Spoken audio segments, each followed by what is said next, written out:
To the US, President Trump's border chief has announced the end of the immigration crackdown in Minnesota. The operation has led to mass detentions, protests and, of course, 2 deaths. For more on this, we can speak to our correspondent, Simon Marks, who's in Washington, D.C. Morning, Simon. Morning, Ingrid.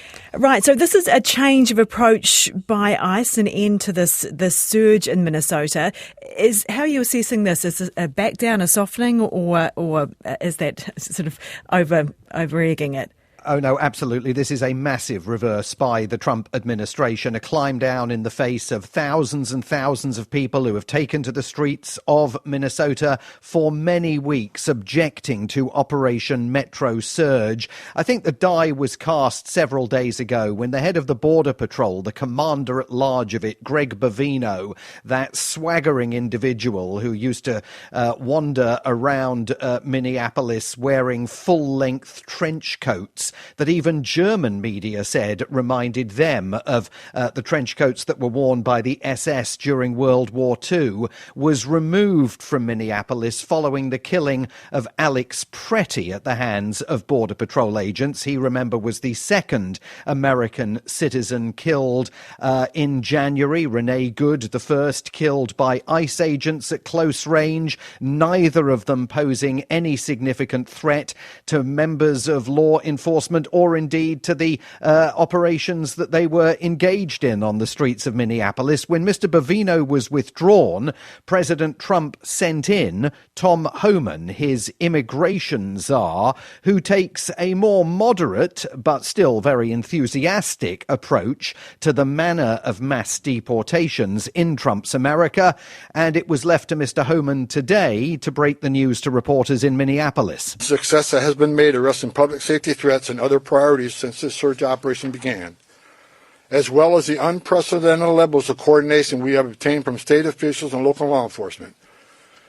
I have proposed, and President Trump has concurred, that this surge operation conclude. He says that the drawdown of force, and there's at least 3,000 law enforcement agents on the streets of Minneapolis and St. Paul, has already begun. One local council member says, "I'll believe it when I see it." And Mr. Homan was at pains to make it clear that if anybody thought that these ICE and Border Patrol agents were simply going to go back home and read a book or sit in front of the fire, in fact, they are simply going to be deployed to continue the president's mass deportation policies in other parts of the country. We have a lot of work to do across this country to remove public safety risk who shouldn't even be in this country, and to deliver on President Trump's promise for strong border security and mass deportation.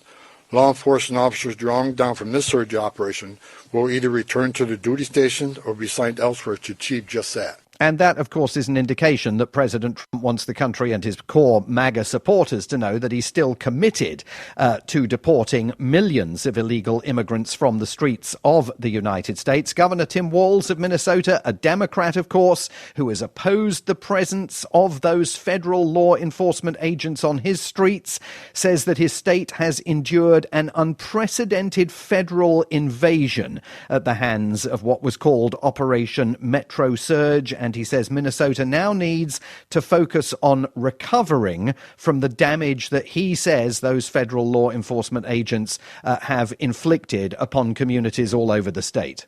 Do we know, I know that Trump had mentioned, I think it was another 5 locations or so that he wanted to focus on. Do we know where they might be? Will there be further surge operations? Well, I'm not sure that they will necessarily be characterised as a surge in the way that this was in Minneapolis, because they've definitely, I think, learnt from not just the fury of the public in Minneapolis, St. Paul, and from the fury of their opponents, but also from shifting tides within the president's own voting bloc. A growing number of Republican voters and Make America Great Again supporters saying that they oppose the manner of the implementation of the president's mass deportation policies. We know that Michigan, that Maine, that New Hampshire and other states are definitely ahead. And in fact, in several of those locations, significant Border Patrol and ICE operations are already underway. The president looking for a way of sounding committed as ever to the policy of mass deportations,